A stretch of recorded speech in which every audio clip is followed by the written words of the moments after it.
Hello everyone. If you like what I'm doing here, please consider subscribing, liking, and commenting. It would really help the channel out quite a bit. Thank you very much.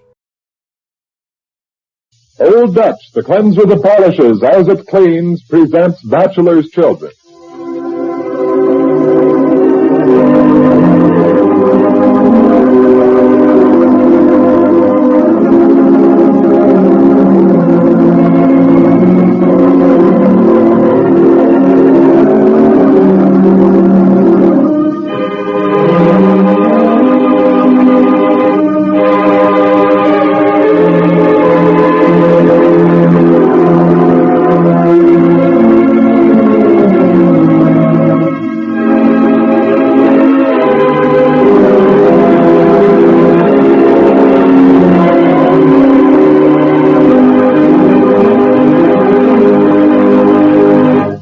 You know, it's not surprising that we're receiving thousands of requests for our smart-looking floral spray pin. It is handsome and right in style. It's a quality piece of costume jewelry made by one of America's leading jewelers. Why, a pin like this is worth $1. But just think, you may have it for only 25 cents and the windmill pictures from 2 Old Dutch cleanser labels. Well, that's such a bargain that many are taking advantage of the offer to get more than one for gifts or bridge prizes. Fashionable women everywhere are wearing pins like this on lapels, dresses, and sweaters. It's 14-karat gold finish in a stunning floral design consisting of 3 flowers, 1 large and 2 small, with satin-finished petals that contrast with the brightly polished stems and the green-gold effect of the leaves. The heart of each flower is set with a brilliantly cut, imported simulated amethyst. It also has a safety lock. This pin is 2.5 inches overall. It was made exclusively for Old Dutch Cleanser, and the only way you can get it is through this offer. But hurry, our limited supply is going so fast we probably won't be announcing this offer much longer. So send 25 cents and the windmill pictures from 2 Old Dutch Cleanser labels for each pin wanted to Old Dutch Cleanser, Chicago, Illinois. This offer is good only in the United States. And save time and work. Use Old Dutch, the cleanser with the 1-2 cleaning action. 1, cuts grease quickly. 2, makes your cleaning easier.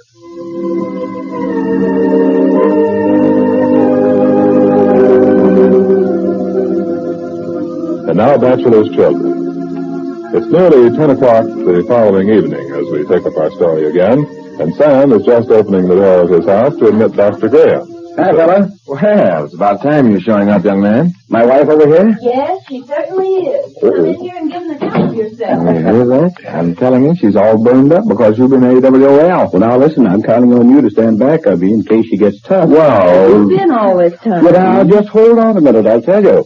So, Janet. Hi, Dr. Bob. you know, I always bring a box of candy or something like that to square myself when I've stayed out late. Oh, well, I never have to square myself with my wife. How about that, darling? Well, aren't you forgetting something? Forgetting? After all, I haven't seen you since 8:30 this morning. Oh. Well, I trust it won't embarrass you, too, if I kiss my wife. Things have come to a pretty pass, I must say, when a wife has to invite her husband to kiss her. Yes, I'd say so too, Sam. Get better? Much better. Although it's almost like being kissed by a stranger. Oh, now, wait a minute. I'm not taking all the blame here. You weren't home this afternoon when I finished my office hours. I know I wasn't. I was shopping. Well, tell me, who did you have dinner with? With Mr. Radcliffe, Mr. Hampton. Hampton? Mm-hmm. Editor of the News-Dispatch. And Mr. Wakefield. He's state representative for this district. Oh, but how come? Why did you happen to have dinner with them? Well, you know, you were at the house last night, weren't you, when Mr. Radcliffe suggested I have lunch with him and Mr. Hampton? No, Janet left before Allison and her father came by. Oh, that's right. Well, you tell him about it? No, I didn't. She hasn't had a chance. She's been too busy wondering who you were with. Oh, Sam, I was not. Well, anyway, last night Allison brought her father over to see me. She told him about our plans for taking the sanitarium case to the legislature and had him very much interested in it. Well, it seems he's a very good friend of this Corliss Hampton of the News-Dispatch, and he arranged for the 3 of us to have lunch today. What for? Well, he felt that Hampton could do us a whole lot of good through his paper if we could get him interested enough. And did you? Yes, I believe we did. Oh, good. It's a funny thing. Hampton has a son, grown now, who suffered with heart disease for a good many years. And as a consequence, Mr. Hampton is vitally interested in anything having to do with the disease. Yeah, I suppose he naturally would. Where are you going, honey? I thought I'd go back and make some coffee and fix a little lunch for us to eat while we're talking. Okay, fine. Do you mind if I don't help you, Janet? I want to hear all about this. Oh, no, that's all right. Stay there. Well, go on now. Well, I explained the whole situation to Hampton. He knew about the sanitarium, of course, and the injunction that had been placed on it. But after I told him about Conway and his part in it, he's a very pompous sort of person. Ever meet him? No, I never did. Well, anyway, he declared himself as being on our side and said he'd do everything he could to help us. Oh, grand. But this was at lunch. Mm-hmm. You say you had dinner with him, too? Well, yes, when lunch was over, he went to the phone and called Mr. Wakefield. He lives here in the city, and asked him to have dinner with us this evening. What was the idea? Well, I'll tell you in a minute. I'll tell you another thing. I realize now that what I didn't know about the way to get a bill brought before the legislature would fill a large book. Uh-huh.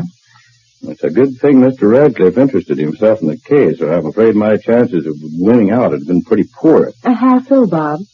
Well, in the first place, it seems that it's necessary to have a representative introduce a bill before the legislature. Oh? So, when it convenes... Oh, when's that going to be, Jim? The 19th, October. Oh. Mm-hmm. Mr. Hampton says that Wakefield's one of the most powerful representatives in the legislature. That's the reason he had him down to meet me. And he's going to introduce our bill. Well, just how does it work, getting a bill before the legislature, do you know? Mm-hmm. Yes, I got the whole setup from him. Any member of the legislature can introduce the bill. But, naturally, it's to one's advantage to get the most influential member possible. Sure. Well, then, after the bill's been introduced, the Speaker refers it to subcommittee, and they investigate the merits of the case and report their findings, favorable or unfavorable. I'll tell you one thing, Ruth Ann. You certainly did me a favor when you suggested getting Allison Radcliffe on that board.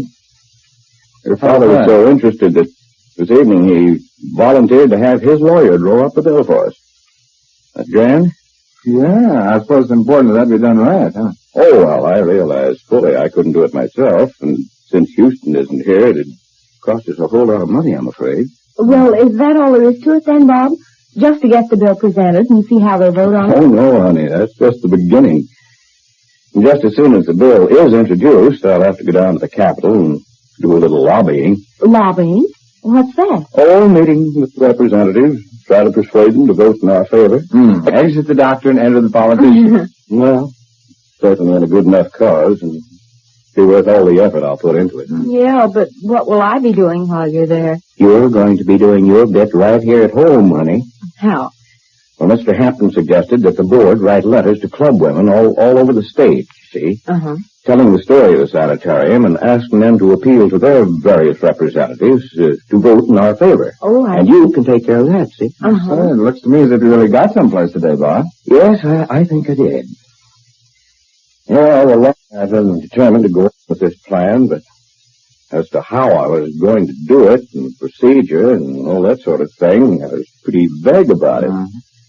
But now I know just what we're going to do, and that's half the battle. Well, here I am. Oh, here, honey, let me take that tray. You called me. I can't carry it in. That's all right. It isn't heavy. Set it here on the coffee table. You can go out and get the coffee, though, if you will. All right. Anything else you want me to bring in? No, I think I have everything else. Ruth Ann, do you want to pull your chair around so that will somebody answer that? Hello?